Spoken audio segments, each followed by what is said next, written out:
Hold on to your hats, folks, because it's been another wild week in the whirlwind.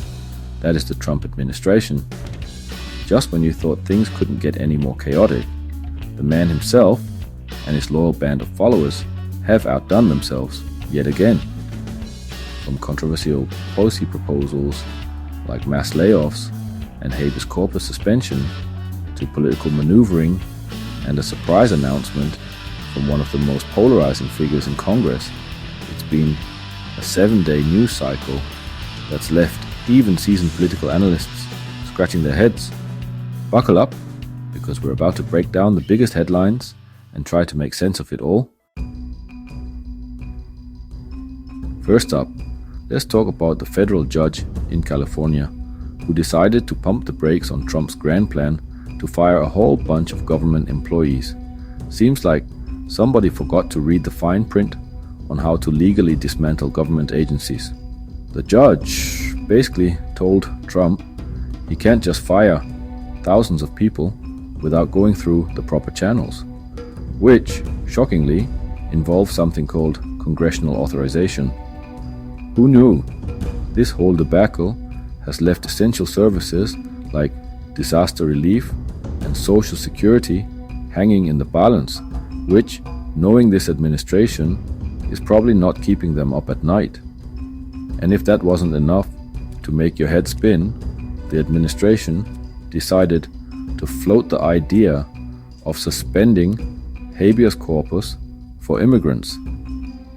That's right, folks. The constitutional right that says you can't be detained without being charged with a crime.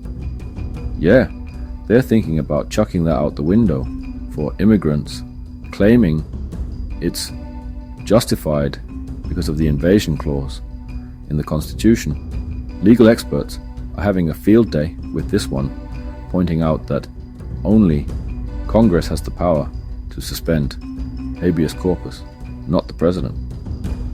But hey, who needs pesky things like legal precedent and the separation of powers when you're trying to score political points, right?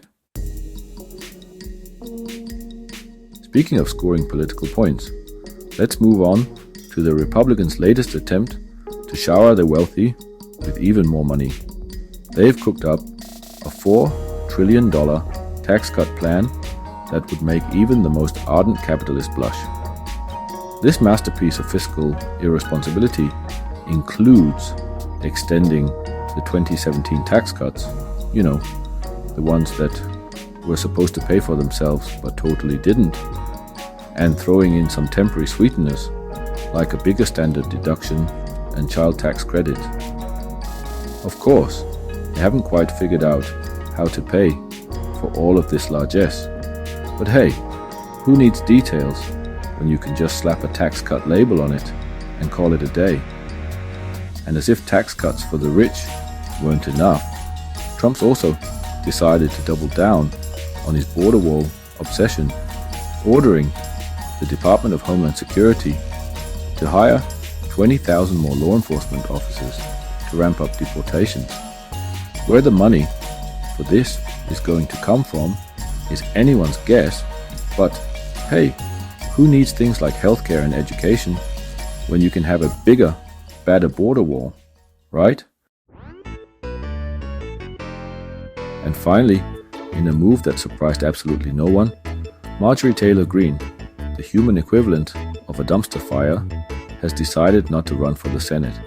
Apparently, she's realized that even the Senate might draw the line at her particular brand of crazy. Or maybe she's just realized that she can cause more chaos and disruption from her current position in the House.